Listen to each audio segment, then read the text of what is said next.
안녕하세요. 오늘은 그 단백질과 단백질 사이의 복잡한 상호작용, 이걸 PPI라고 하죠? 네, 맞습니다.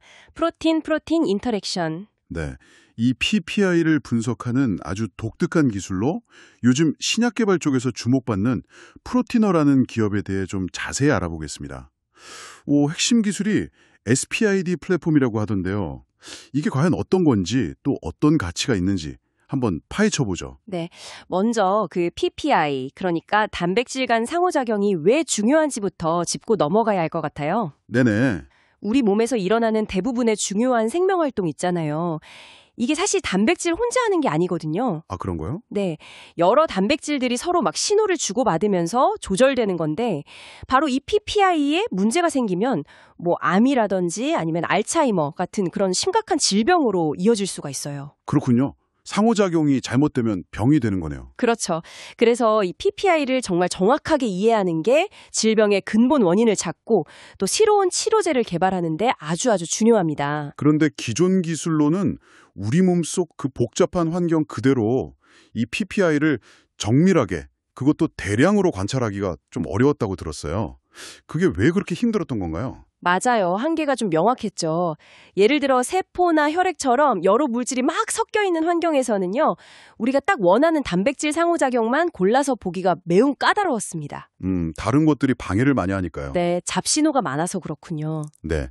근데 프로티나의 SPID 플랫폼은 바로 이 어려운 문제를 해결한 거예요. 오, 어떻게 해결했죠? 이게 정제하거나 하지 않은 실제 생체 시료 속에서도요, 단 하나의 분자 수준에서 단백질들이 어떻게 딱 결합하는지를 직접 눈으로 관찰하고 심지어 정량적인 데이터까지 얻을 수 있는 세계 최초로 상용화된 기술입니다. 와, 단일 분자 수준으로요?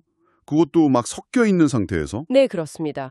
이게 그래서 실제 우리 몸 환경이랑 가장 비슷한 조건에서 약물이 어떻게 작용하는지 이걸 직접 볼 수 있게 해준다는 점에서 아주 큰 의미가 있죠. 이야, 정말 대단한 기술인데요.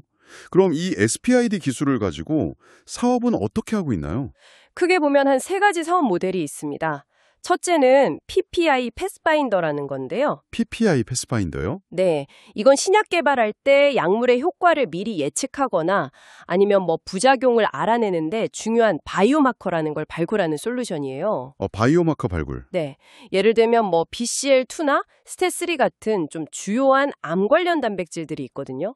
이런 것들의 상호작용 패턴을 쫙 분석해서 어떤 환자한테 어떤 치료가 더 효과적일지 판단하는 데 도움을 줄 수 있는 거죠. 환자 맞춤형 치료에도 쓰일 수 있겠네요. 그렇죠. 최근에 미국 FDA가 강조하는 프로젝트 옵티머스라는 지침이 있는데 이게 최적의 약물 용량을 찾는 가이드라인이거든요. 여기에도 딱 부합하는 기술이라고 할 수 있습니다. 그렇군요.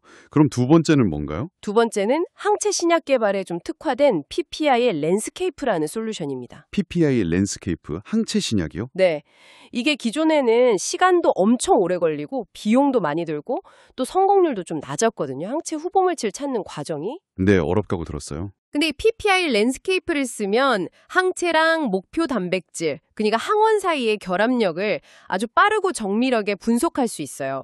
그래서 가장 효과적인 항체 후보를 설계도 그리듯이 좀 논리적으로 디자인하거나 아니면 기존 항체를 더 좋게 개량하는 데 활용되는 거죠. 와, 그럼 개발 시간이나 비용을 확 줄일 수 있겠네요. 맞습니다. 그게 아주 큰 경쟁력입니다. 네. 마지막 세 번째는 뭔가요? 마지막은 이 SPID 기술을 실제로 구현하는 분석 장비 파이뷰라고 하고요.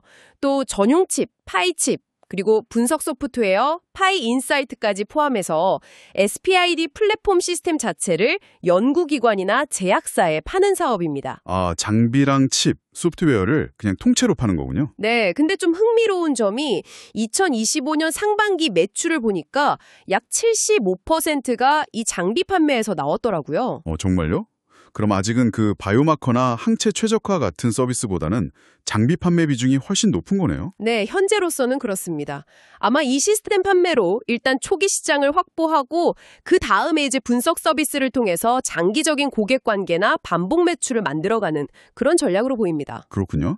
어떻게 보면 프로티나는 상호작용 단백질 채학이라는 사실 이전에는 없던 새로운 시장을 스스로 만들고 있는 개척자, 그러니까 퍼스트 무버, 라고 볼 수 있겠네요. 정확합니다. 퍼스트 무버인 셈이죠. 퍼스트 무버라는 건 상당히 매력적이긴 한데 그만큼 또 시장을 처음 만들어 나가야 하는 어려움이라던가 아니면 경쟁자들이 빠르게 따라올 위험도 크지 않을까요? 같은 기업들이 기술을 굉장히 빠르게 발전시키고 있고요. 아, 네. 들어본 이름들이네요. 그리고 항체 개발 장비 쪽에서는 사르토리우스 같은 원래 강자들도 있고요. 경쟁은 점점 더 치열해질 겁니다. 그렇겠죠. 그럼에도 불구하고 이미 로슈나 브리스톨 마이어스 큐브, BMS, 또 노보 노디스크 같은 글로벌 빅파마들하고 파트너십을 맺고 기술력을 검증받았다는 점은 상당히 긍정적이라고 볼 수 있습니다. 아, 이미 빅파마들이랑 일을 하고 있군요. 네, 로슈와는 파킨슨병 치료제 개발에, BMS와는 알츠하이머 같은 신경퇴행성 질환 치료제 개발에 협력하고 있습니다. 와, 구체적인 성과들이 있네요. 최근에도 뭔가 큰 계약이 있었다고 들었는데요. 네, 맞습니다. 지난 9월에요. 미국의 한 대형 제약사랑 약 12억 원 규모의 임상 샘플 분석 계약을 체결했어요. 12억 원이요? 네, 이게 작년 전체 매출의 절반이 넘는 꽤 큰 금액입니다. 그리고 계약 기간도 2028년까지로 장기 계약이고요. 와, 한번 기술력을 인정받으니까 계속 관계를 이어가는 소위 말하는 락인 휴가 같은 게 나타나는 걸까요? 네, 충분히 기대해 볼 수 있는 부분이라고 생각합니다. 그렇군요. 그럼 이제 재무적인 측면도 좀 살펴보죠. 올해 7월에 상장했죠. 기술성 장기업 특례로요. 네, 맞습니다. 코스닥에 입성했고요.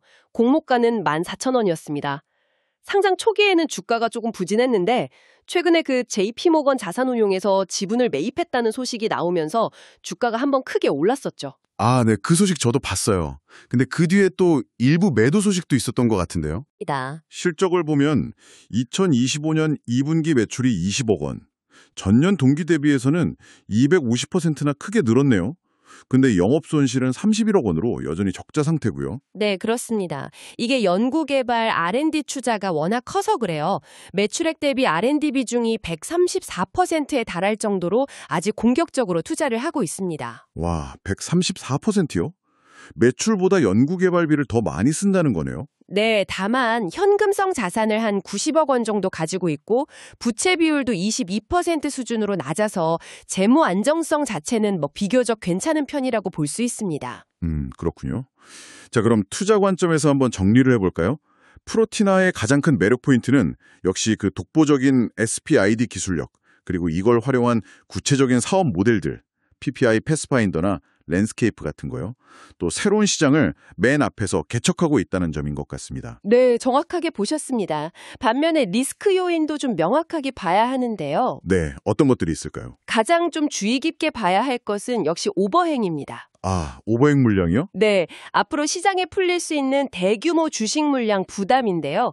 당장 9월 말 그리고 10월 말 이렇게 두 차례에 걸쳐서 전체 주식수의 약 32%나 되는 물량이 보호회수에서 풀립니다. 그러니까 매각 제한 기간이 끝나는 거죠. 32%요? 와, 상당히 많은 물량이네요. 이게 단기적으로는 주가에 부담이 될 수 있겠군요. 그렇죠. 단기적으로는 좀 부담 요인이 될 수 있습니다. 그리고 또 앞서 이야기 나눴지만 경쟁이 점점 치열해지고 있는 상황에서 이 지속적인 적자를 언제쯤 벗어나서 의미 있는 흑자를 낼 수 있을지 이것도 좀 불확실한 부분이고요. 맞습니다. 그리고 상장할 때 제시했던 목표가 있어요. 2028년까지 매출을 25배 성장시키겠다. 25배요. 와, 굉장히 공격적인 목표인데요. 네, 아주 공격적인 목표죠. 근데 이 목표를 기반으로 기업 가치가 평가되었을 가능성이 높기 때문에 과연 이 목표를 달성할 수 있을지 여부도 앞으로 계속 지켜봐야 할 중요한 포인트입니다. 그렇군요. 목표 달성 여부가 중요하겠네요. 네, 프로티나가 지금 열어가고 있는 이 상호작용 단백질 제약이라는 시장은 분명히 미래 신약 개발의 어떤 패러다임을 바꿀 만한 잠재력을 가지고 있다고 봅니다. 네. 과연 이들의 SPID 기술이 단순히 단백질 상호작용을 분석하는 것을 넘어서 실제로 질병을 정복하는 데까지 이어지는 그런 결정적인 열쇠가 될 수 있을지 앞으로의 성과를 좀 면밀히 지켜볼 필요가 있겠습니다.